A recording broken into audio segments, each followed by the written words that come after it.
sur Combat TV, on reçoit des invités. Cette semaine, effectivement, on a la chance et l'honneur de pouvoir recevoir Agnès Langevin, qui est vice-présidente de la région Occitanie, en charge de la transition écologique, de la biodiversité, de l'économie circulaire et des déchets depuis 2015, et qui va effectivement participer sur essayer de nous aider à avancer sur ces questions que les citoyens se posent autour de la transition énergétique, et essayer effectivement de se visualiser ce qui avance, et effectivement qu'on partage. Alors la tradition de Combat TV, donc c'est effectivement, on est plus décontracté, on n'est pas dans un hémicycle un peu rigide, on est plutôt, on essaie de recréer avec Combat TV une proximité qu'on puisse avoir. On est comme si on était sur un place de marché, dans un café, en train d'échanger avec des amis. Donc, il n'y a pas de. La seule règle, c'est le respect des avis des uns et des autres. Donc, on peut avoir des gens qui sont pour la transition énergétique, d'autres qui sont contre. Ça, c'est tout à fait normal. Après, l'idée, c'est de le faire avec respect, d'argumenter tranquillement et d'échanger, et tout le monde voilà, peut le faire dans le cadre de ce café débat. Donc, effectivement, l'ambiance est carrément détendu, parce qu'effectivement, il faut se dire les choses. Effectivement, on n'est pas en avance au niveau de la France, même si l'Occitanie était plutôt le bon élève de la classe. En France, globalement, on n'est pas trop en avance. Et le but, c'est d'essayer de partager, d'échanger entre nous, de manière à pouvoir trouver les bonnes explications, les bons leviers, de manière à pouvoir avancer sur cette transition et pouvoir débloquer les points de blocage. Alors, je vais laisser la parole à Agnès Langevin. Je vais la laisser se présenter rapidement, parce qu'effectivement, donc, je vous informe que c'est enregistré, parce qu'effectivement, tout le monde ne peut pas se connecter à cette heure-ci pour faire le live en direct, mais les gens, on aura un replay. Donc, sur Combat TV, on fait des replays qui sont très, très, très visionnés. Et donc, du coup, c'est enregistré. Donc, pour que le format soit facile à comprendre pour les gens, je vous propose effectivement de vous présenter brièvement, en quelques mots, quel est votre parcours. Et après, j'enchaînerai les questions, où on prendra les questions effectivement des gens qui sont connectés, qui ont peut-être prévu des questions, et je serai le relais de questions. Donc, soit les gens peuvent poser des questions en direct, en allumant leur micro, mais en l'éteignant après, soit ils peuvent poser des questions par écrit, et je serai leur intermédiaire, et je lirai leurs questions par écrit. Alors, Madame Langevin, la parole est à vous. Je vous laisse vous présenter sommairement, et après, j'ai prévu tout un tas de questions pour vous, pour effectivement alimenter ce café débat. Donc, Agnès Langevin, je suis conseillère régionale élue du territoire des Pyrénées-Orientales. Je suis une élue écologiste, et je suis vice-présidente en charge de la transition écologique et énergétique, ce qui recoupe les questions bien sûr énergétiques sur le volet efficacité, sur le volet développement des énergies renouvelables. Ça recouvre la question de la biodiversité, avec la gestion des espaces naturels et de projets que sont les réserves naturelles régionales et les parcs naturels régionaux, la stratégie régionale de biodiversité, le champ de la ressource en eau aussi, mais dans sa dimension grand cycle de l'eau et gestion des milieux aquatiques, le volet prévention des risques eau, qui est un volet très important en région Occitanie au regard des épisodes extrêmes que nous avons encore connus malheureusement il y a quelques semaines, et puis la question de la planification des déchets, de l'économie circulaire. Ok, merci beaucoup. Alors, est-ce que effectivement, donc du coup, on est très fiers d'être en Occitanie, parce qu'effectivement, c'est une région qui est très particulière au niveau de l'ambition énergétique. Donc, quelle est cette ambition, en quelques mots, par rapport au programme donc d'énergie positive à 2050, et quelles sont les actions auxquelles vous êtes assez fiers d'avoir contribué, et quelles sont les grosses actions qui restent à faire pour que nous, en Occitanie, effectivement, puissions atteindre ces objectifs qui sont très ambitieux, parce qu'il y a très peu de régions qui sont engagées sur d'être à 100% énergie renouvelable. Donc, ce qui est intéressant là dans la séquence, c'est qu'effectivement, nous sommes à la fin d'un mandat, même si l'échéance électorale a été repoussée de quelques mois au mois de juin, mais ça permet quand même de mesurer l'échelle de temps, finalement, l'échelle d'énergie et de structuration qu'il nous faut entre le début du mandat, début 2016, et donc ce cap, cette volonté politique de placer la région, ses territoires, ses acteurs sur une trajectoire de région à énergie positive.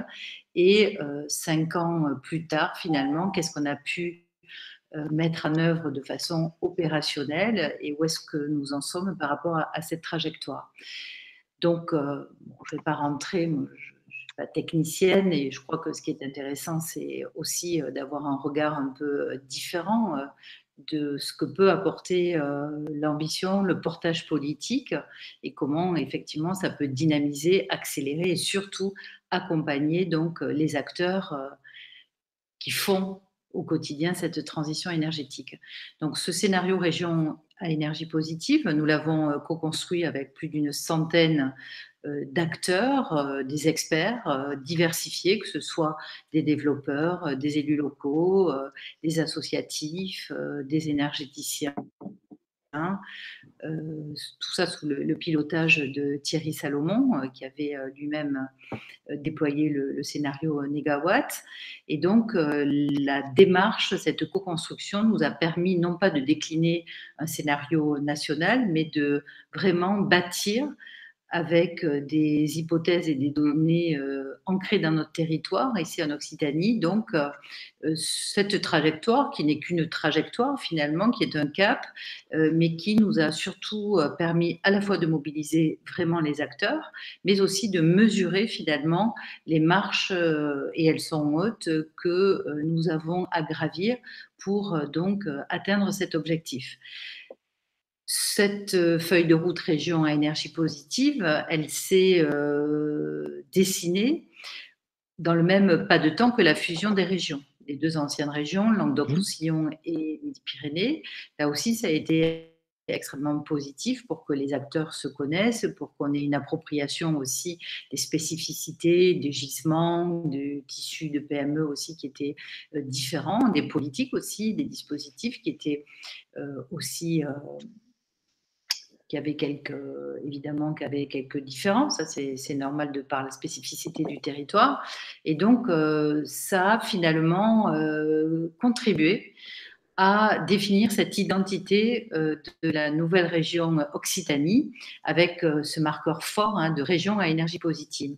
Et ça, avec le recul, je trouve que ça a été une grande réussite, quelque chose de fédérateur aussi dans le champ de la transition énergétique, mais pas que, puisque c'est devenu un marqueur fort de la région qui l'a rendu visible aussi dans sa dynamique, dans son appropriation des questions climatiques et dans l'engagement aussi des acteurs. Donc ça, c'est aussi un des points très importants que je retiens de l'engagement dans cette démarche. Ensuite, bien sûr, nous avons modifié, revisité des dispositifs d'accompagnement existants, des dispositifs assez classiques au fil de l'eau, bien sûr, toujours sur les deux jambes de la transition, que ce soit la sobriété, l'efficacité ou le développement des énergies renouvelables.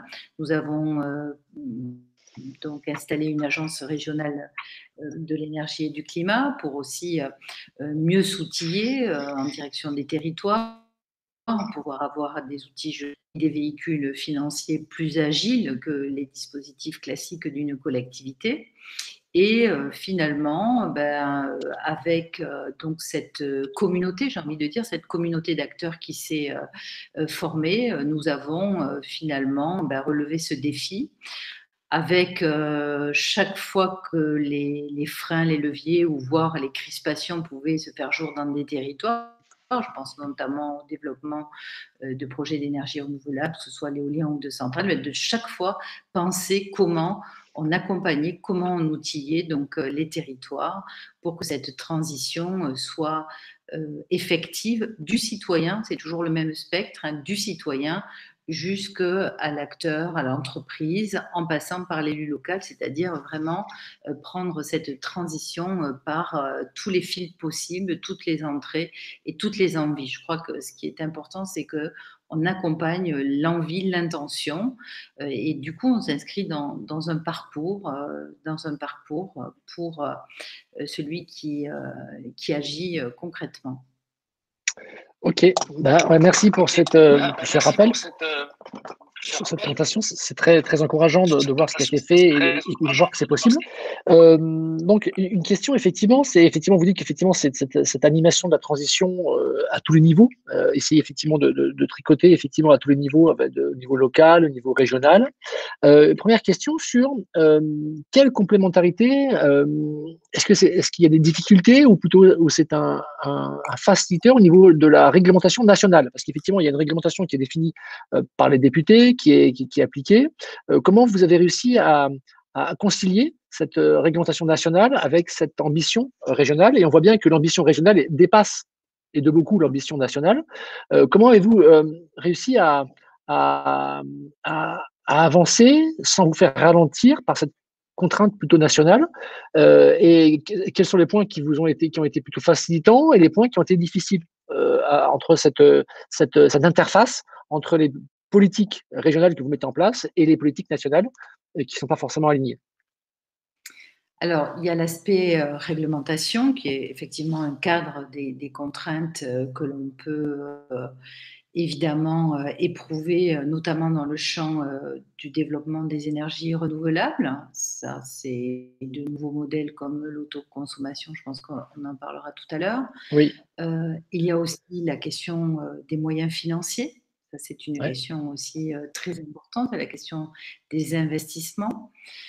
Et puis, la question de l'articulation et de la cohérence, et de la conciliation d'enjeux entre différentes politiques, qu'elles soient nationales ou même régionales. Je pense à la conciliation entre le développement de projets d'énergie renouvelable et la question de la biodiversité, bien sûr, l'intégration paysagère, la préservation des terres agricoles, etc. Donc, on voit, vous le savez, hein, les projets sont instruits au niveau de l'ADREAL. Et c'est vrai que là, on a des zones de friction, j'ai envie de dire, entre le temps et la doctrine aussi, il n'y a pas que le temps et la doctrine d'instruction de certains projets et le rythme que nous souhaiterions avoir ici en Occitanie. Et les jeux et les rôles, et puis les missions aussi d'acteurs différents, je pense au champ associatif, militant. Donc tout ça, évidemment, nous amène à bien nous coordonner. Donc, au niveau institutionnel, nous avons un comité régional de la transition énergétique où on se réunit régulièrement avec l'ADREAL, l'ADEME et la région. Donc, voilà, on a une gouvernance partagée et puis c'est là qu'on se dit les choses aussi, ce qui va et ce qui va moins bien. Mais bon, les choses sur le volet réglementaire en 5 ans n'ont pas du tout évolué.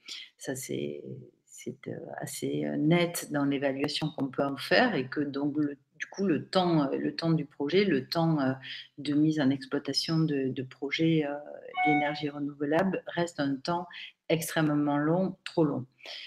Voilà, donc il faut faire avec. Alors il y a des remontées qui se font par des groupes de travail, par l'Association de régions de France, voilà, et qui donc s'adressent directement à la ministre ou aux ministres qui se sont succédés. Voilà. Pour autant, le rythme n'est pas à la hauteur de nos ambitions et de la trajectoire. Du coup, la France et ses territoires est très en deçà des objectifs fixés par l'accord de Paris. Ça, tout le monde en fait le constat. Ensuite, il y a effectivement des incohérences sur les moyens alloués. Si je prends l'autre volet qui est celui de la rénovation énergétique, et là c'est un sujet majeur dans la période dans laquelle nous sommes. Donc, comment on accélère cette sobriété, cette résorption aussi de la précarité énergétique et comment on crée de l'emploi. Donc, cette question de la rénovation énergétique, il y a donc 1 an et demi, l'État, via son agence, l'ADEME, stoppe le financement des plateformes territoriales de la rénovation. Donc des chargés de mission. Voilà. Donc là aussi, la région décide parce que c'est un cap, vous l'avez indiqué, très fort dans notre mandat, donc finalement de compenser le désengagement de l'État. Donc on assure depuis le 1er janvier 2020 le financement de ces plateformes pour la rénovation. Donc, ce sont des chargés de mission, hein, des personnes qui orientent, qui informent, qui font des diagnostics énergétiques et qui font en sorte que cette décision, hein, pour les propriétaires d'engager les travaux se réalise pleinement. Donc, nous prenons effectivement la décision de créer un service public, hein, de la rénovation et de l'efficacité énergétique. Et puis, nous co-construisons avec la valorisation du programme SAR, donc des certificats d'énergie. Donc, nous avons monté ce service public de l'efficacité qui, du coup, verra son plein déploiement avec des guichets uniques sur l'ensemble du territoire dès le 1er janvier 2021.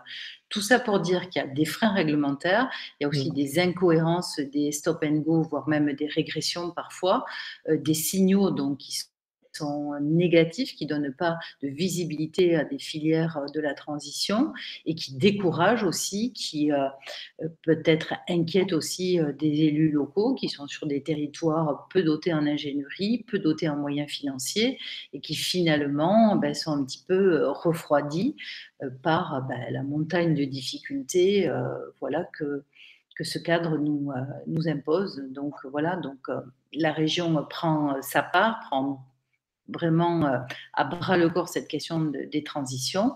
Voilà, bon, ça c'est le cadre, les points plutôt négatifs. Pour autant, je mesure vraiment l'engagement. Moi, je trouve qu'il y a beaucoup d'initiatives en Occitanie. C'est vrai qu'on est un territoire bien doté, hein, en termes de gisement, donc c'est quand même la région où les projets d'énergie renouvelable peuvent trouver quand même une rentabilité économique. On le voit même dans des projets d'énergie participative et citoyenne, ça marche. Les gens s'investissent. Voilà. Et donc, c'est ça. Il faut qu'on arrive contre vents et marées, en saisissant toutes les opportunités, à rester dynamique, à rester enthousiaste aussi et assez agile finalement pour déployer des stratégies, des tactiques parfois pour finalement rester sur notre ligne et sur notre envie de faire avec les acteurs. Très bien, très bien. Merci bien. Alors, il y a une question de Christophe Bonnet qui dit y a-t-il des indicateurs régionaux en place qui permettent de mesurer et suivre l'évolution des consommations et des coûts associés aux énergies renouvelables? Et donc, j'ai vu que récemment, l'Occitanie s'était fait remarquer parce qu'il y a un indice écologique qui est publié apparemment, et l'Occitanie est arrivée en numéro 1 de cet indice écologique. Alors, parlez-nous d'abord de cet indice écologique, d'où il sort et comment il est calculé, et est-ce qu'il y a des indicateurs autres que cet indice écologique sur la région, sur les progrès, parce que c'est vrai que c'est important de pouvoir mesurer, de pouvoir effectivement mesurer les efforts qui sont faits au niveau régional. Alors, l'indice, même si je m'en suis félicitée, hein, l'indice écologique, effectivement, c'est un indice. Alors, je peux pas, il mesure vraiment plusieurs dimensions, hein, de l'artificialisation des sols, l'émission de gaz à effet de serre, etc., la qualité de la biodiversité. Bon, ça, c'est voilà, donc on peut s'en féliciter. Ça veut dire qu'on a un patrimoine remarquable, qu'on émet peu ou moins que d'autres territoires qui sont plus industriels aussi, hein. Nous sommes aussi une région qui a été peu industrialisée au sens de l'émission notamment de gaz à effet de serre ou de carbone. Donc voilà, on hérite d'une position plutôt favorable. Donc le défi, quand on accueille 50 000 nouveaux habitants chaque année, donc de fortes pressions démographiques, un impact déjà très fort, hein, du changement climatique. Donc voilà, cet indice qui est bon, qui nous place vraiment en tête des régions françaises, nous oblige bien sûr à préserver et à intégrer dans nos nouvelles politiques un basculement de modèle.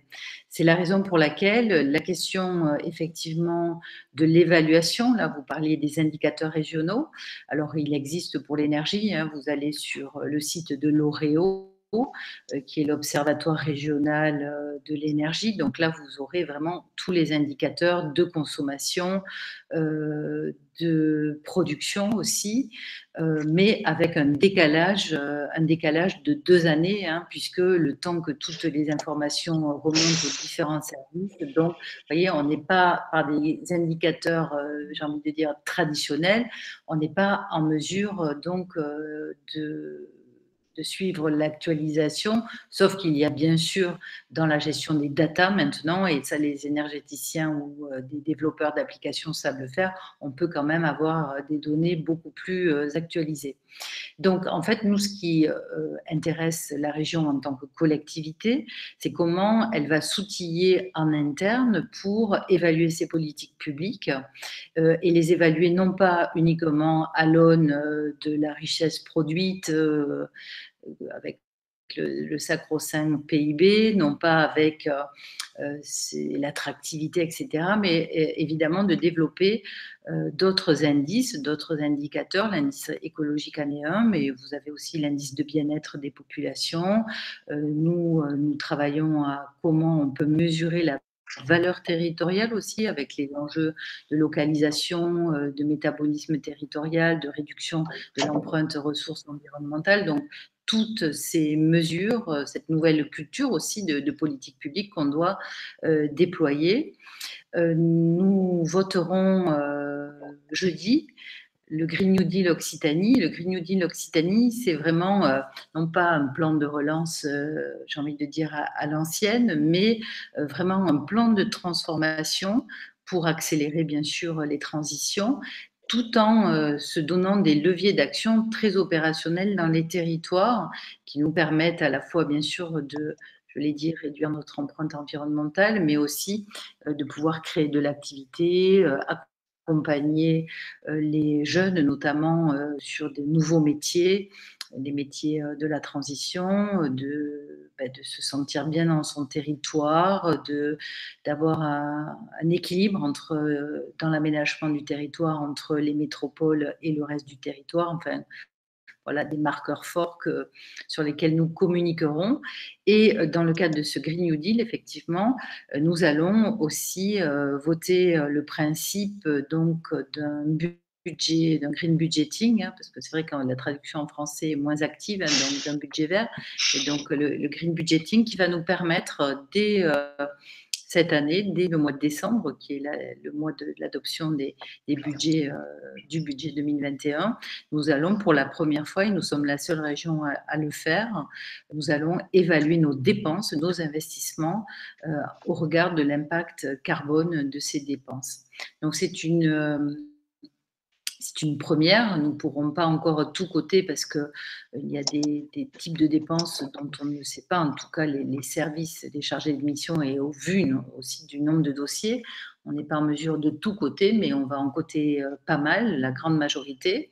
Et c'est aussi une opération, j'ai envie de dire, de transparence, c'est-à-dire qu'on a des politiques ambitieuses, on affiche une volonté politique et il faut le mesurer aussi sur le plan budgétaire et de s'assurer que effectivement nos dépenses, c'est-à-dire l'utilisation de l'argent public, part bien sur des projets, des actions, des investissements favorables en termes de climat.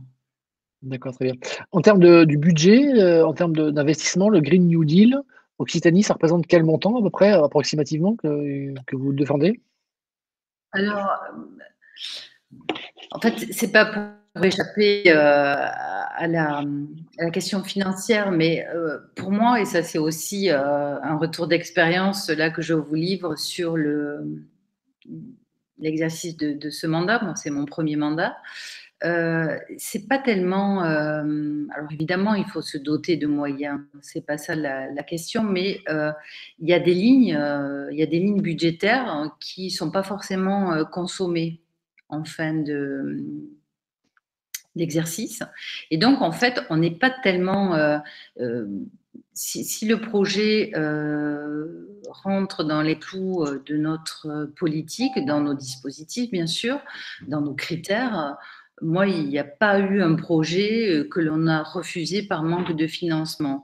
Parce qu'entre le budget de la région, entre les fonds européens, entre nos agences, et puis des fonds aussi spécifiques qu'on a su créer, je pense à un fonds tourisme durable, par exemple, avec sur le service public de l'efficacité énergétique, comme je vous l'ai indiqué, nous avons levé 86 millions au prix de la BEI.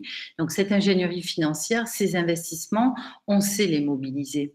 La question, la difficulté, c'est plutôt de faire en sorte que ces projets émergent sur le territoire et qu'on puisse les accompagner, y compris des projets qu'on n'a pas forcément dans le radar parce que les acteurs connaissent mal nos dispositifs ou parce qu'ils n'ont pas cette culture aussi de la subvention publique. Donc, c'est aussi l'enjeu du Green New Deal, c'est comment on peut aller dans un mode beaucoup plus soit d'incubation, soit de partenariat, comment on peut faire en sorte que les projets voilà, voient le jour, surtout quand c'est des projets de transition ou de mutation et que le modèle économique, je pense par exemple sur des projets en économie circulaire, n'est pas tout à fait, ou même en autoconso, n'est pas tout à fait stabilisé. C'est la raison pour laquelle là, nous avons créé des agences où la région peut venir aussi en investisseur patient, hein, puisque nous n'avons pas les mêmes exigences de profit ou de rentabilité. Et donc, voilà, vraiment notre état d'esprit, c'est que le projet puisse se faire et qu'on puisse donc avoir un effet levier déterminant dans la réalisation du projet. Et ce sont des sommes importante qu'on peut mobiliser à condition d'avoir cette capacité d'ingénierie financière. Et si on s'engage aussi dans cet exercice de budget vert, c'est aussi pour pouvoir lever des fonds, alors qu'on appelle décarboner, moi j'aime pas trop cette expression, mais voilà, c'est aussi pour pouvoir aussi aller chercher des fonds et des actifs qui placent leurs futurs investissements sur des trajectoires décarbonées, des projets décarbonés. Très bien. Alors, en synthèse, ce que vous dites, c'est qu'effectivement, les budgets sont là, il y a l'ambition est là, mais ce qui manque parfois, c'est peut-être les projets convaincants qui puissent effectivement être ambitieux et pouvoir créer, effectivement, s'aligner sur les objectifs de la région. Et c'est ça, vous êtes aujourd'hui, vous dites, voilà, si vous avez des projets ambitieux, venez nous voir, venez, soyez curieux des dispositifs mis en place par la région parce qu'ils ne sont pas toujours assez sollicités par rapport à ce qui pourrait vous permettre de faire au niveau de la région. C'est un petit peu ça que vous nous dites. C'est ça, bon, c'est ça, mais aussi ces projets, il faut les initier à partir du territoire. C'est ça. Oui, bien sûr, bien sûr. De pouvoir finalement accompagner les territoires de projet, les EPCI, les communes, voilà, et leur donner envie, les outiller pour qu'ils fassent. Voilà, par exemple, c'est vrai que sur les projets d'énergie renouvelable, hein, surtout à la veille d'élections municipales, c'est vrai qu'on a observé et voilà, les élus locaux n'étaient pas très moteurs parce que beaucoup de crispations sur les territoires, des sources de conflits, etc. Donc là, on avait anticipé, là aussi, hein, on leur proposait un kit d'accompagnement qui allait d'études indépendantes d'intégration paysagère, de financement de concertation et de communication avec les habitants, de pouvoir travailler sur le modèle aussi économique et le modèle de gouvernance du projet pour associer les citoyens, etc. Donc tout un panel d'accompagnement qui visait à ce que les élus, les acteurs du territoire prennent la main et ne se sentent pas comme ça a été le cas aussi pendant des années, hein, comme des proies à des développeurs un peu agressifs qui venaient finalement démarcher les territoires avec des super images de synthèse, de la promesse de réflexion des salles des fêtes ou du stade de foot ou du rond-point, voilà, et qui ont créé quand même des tensions. Voilà. Donc le tout, enfin, notre idée, c'était de faire en sorte que le territoire aussi s'empare, dimensionne son projet d'énergie renouvelable, le mette en musique finalement, à son image, avec son identité, en associant la population. Et voilà, ça a bien marché. Quand les élus s'emparent des dispositifs, ça marche plutôt bien. Maintenant, on ne peut pas non plus les obliger à faire. Ok, On c'est les très clair. encourage. C'est très clair, merci. Alors juste, dernière question à propos des indicateurs, après on passera s'il y a des questions qui arrivent sur d'autres sujets. Au niveau indicateur, au niveau de l'ambition, effectivement, c'est d'arriver à 100% énergie renouvelable et territoire à énergie positive en 2050. On en est où aujourd'hui, à peu près? Est-ce que vous avez des chiffres, les dernières infos, les dernières mesures que vous avez faites? Et est-ce qu'on est sur la trajectoire ou pas? Dites-moi. Alors, je vous dis, on a un décalage, c'est un peu compliqué 2 ans.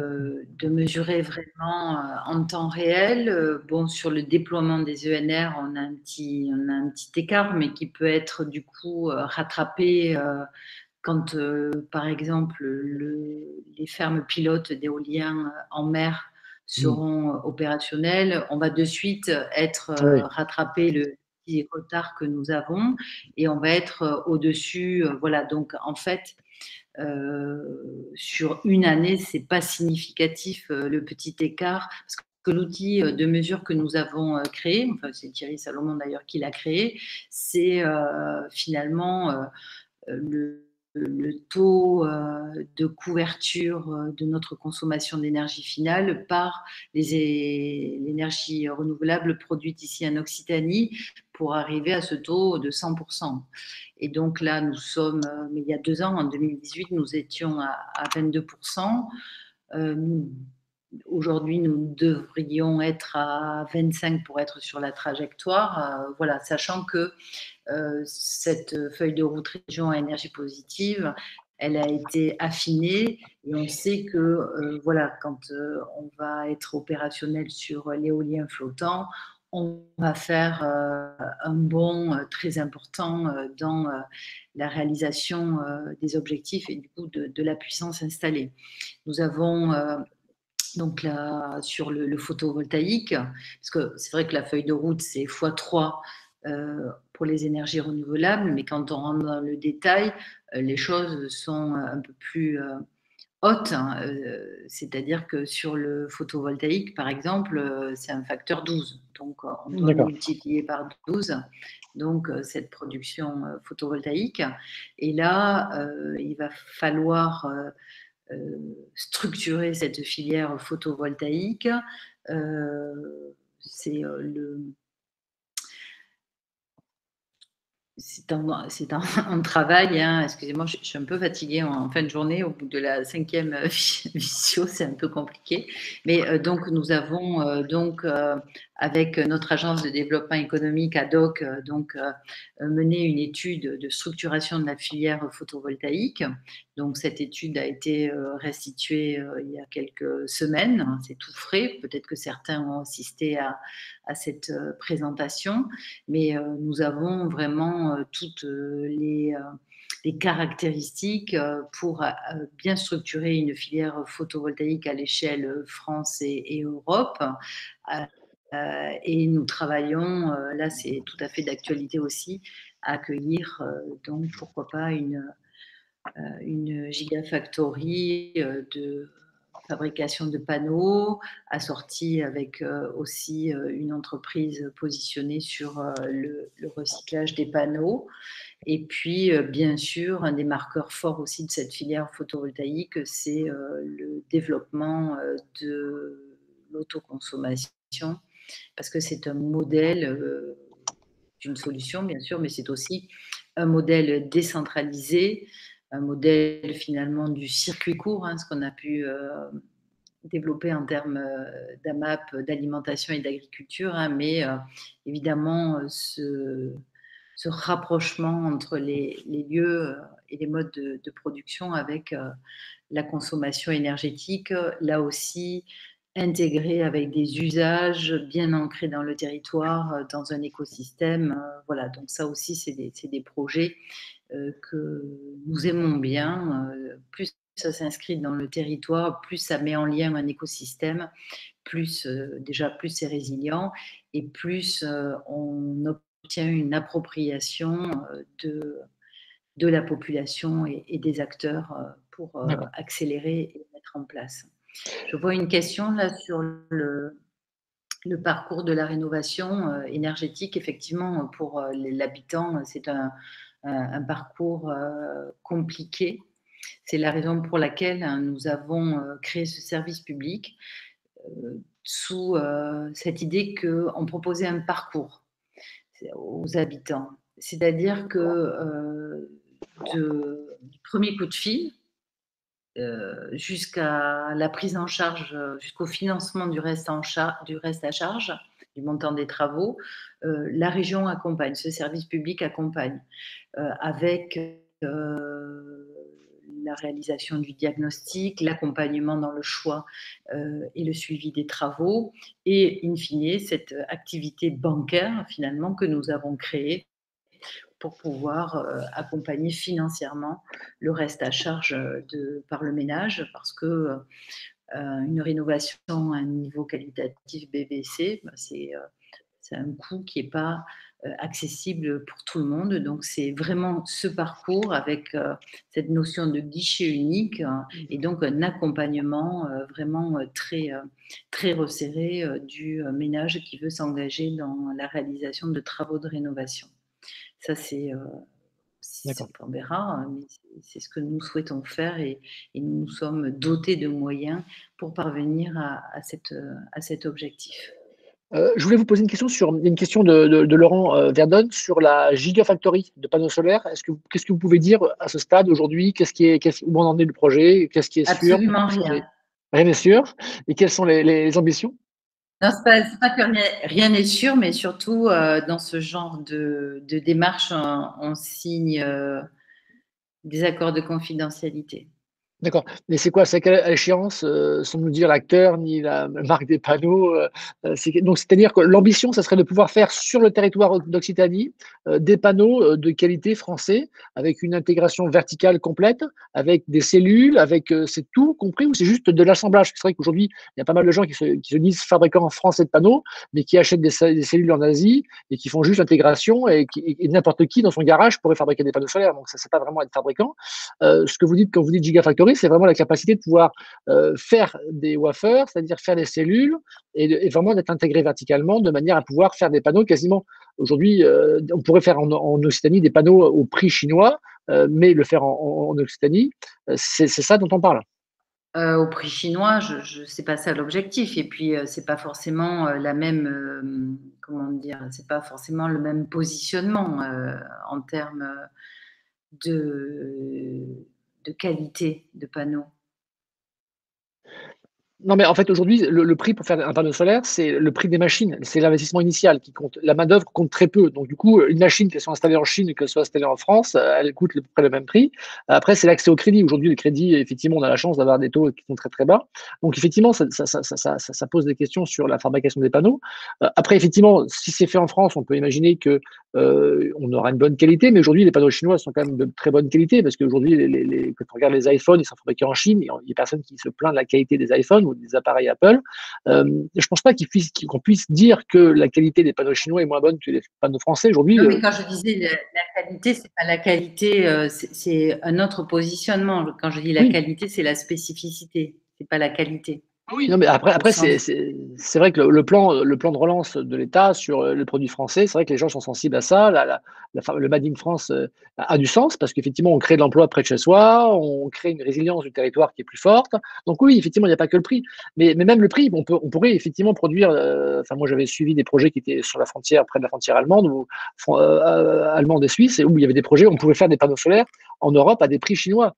Parce qu'effectivement, avec les nouvelles machines qui produisent des panneaux moins chers, c'est pas un problème. Donc, ok, effectivement, je comprends que c'est pas facile pour vous d'avancer davantage sur ce descriptif. Donc, on va passer la question sur l'autoconsommation, qui est un petit peu un résumé, une synthèse de ce que vous avez déjà dit sur effectivement les questions qu'on se pose au niveau de l'interface entre ce qui se passe à l'ambition régionale d'un côté, l'ambition nationale qui est beaucoup moindre, et l'autoconsommation collective qui a été votée par nos députés, qui a été votée également par les députés européens, et qui est complètement bloquée actuellement par le régulateur, le comité de régulation de l'énergie, la CRE, qui bloque en créant des règles de taxation de l'énergie de manière assez importante entre deux voisins. Comment vous en sortez par rapport à ça? Comment vous pouvez agir pour débloquer une situation qui est complètement bloquée? Parce qu'effectivement, la loi, elle a plus de 2 ans et demi, 3 ans. Il y a eu quelques dizaines de projets faits en France. C'est ridicule par rapport à l'ambition française en termes d'autoconsommation collective. Donc vous essayez de tirer un petit peu le sujet, vous êtes bloqué. Quelle est votre analyse par rapport à cette autoconsommation collective? Alors, ça a été très haché, donc j'ai pas tout suivi. Effectivement, la région Occitanie a été, notamment Languedoc-Roussillon, a été précurseur sur l'appropriation de ce nouveau modèle d'autoconsommation, avec un premier appel à projet en partenariat avec l'ADEME sur de l'autoconsommation.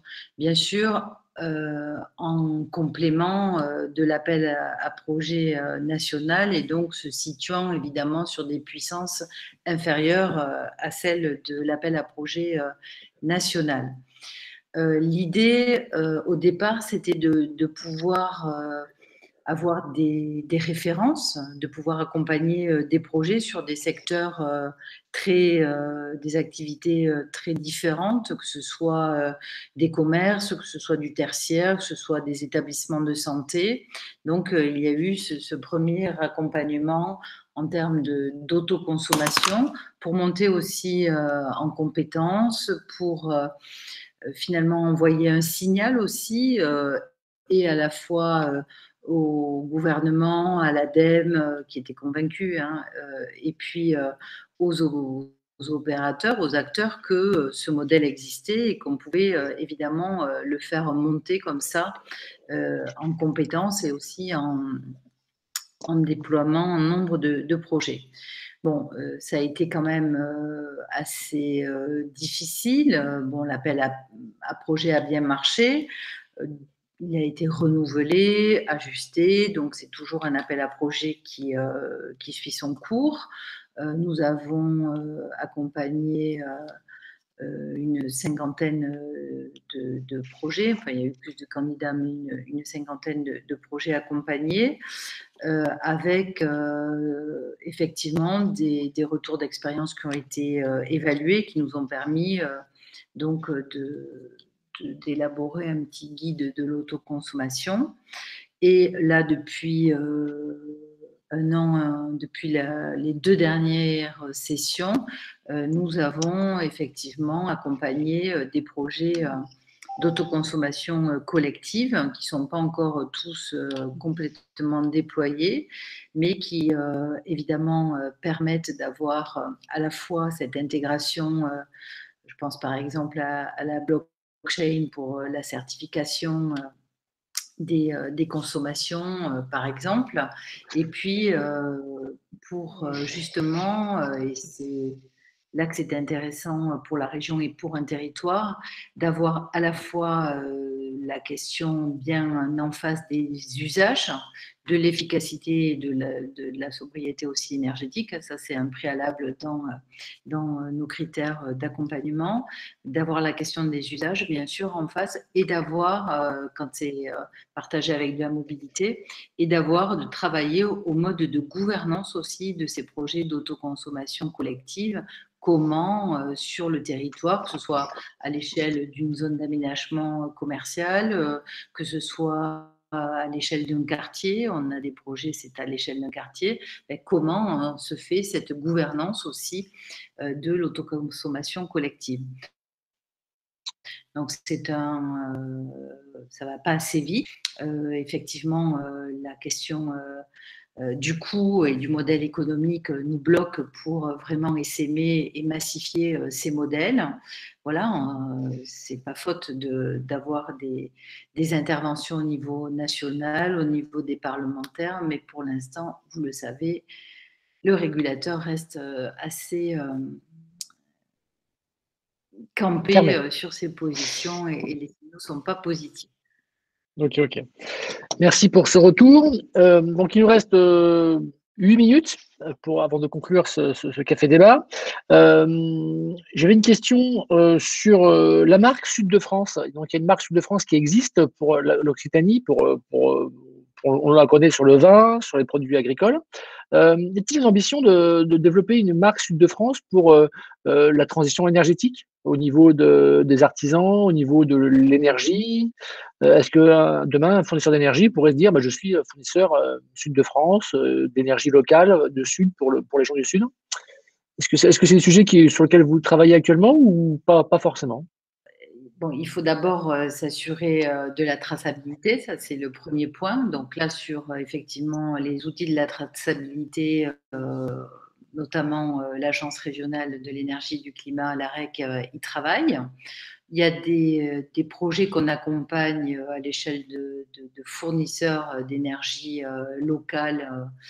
Voilà, il y a des travaux qui sont en cours, mais on n'en est pas à une marque, en tout cas une certification, mais pourquoi pas voilà, il y a des acteurs qui nous proposent aussi de nous fournir sous marque blanche, mais voilà, c'est pas la priorité. C'est pas D'accord, la priorité, même si effectivement, dans l'appropriation, peut-être ça peut favoriser le produit made in Occitanie, enfin l'énergie produite.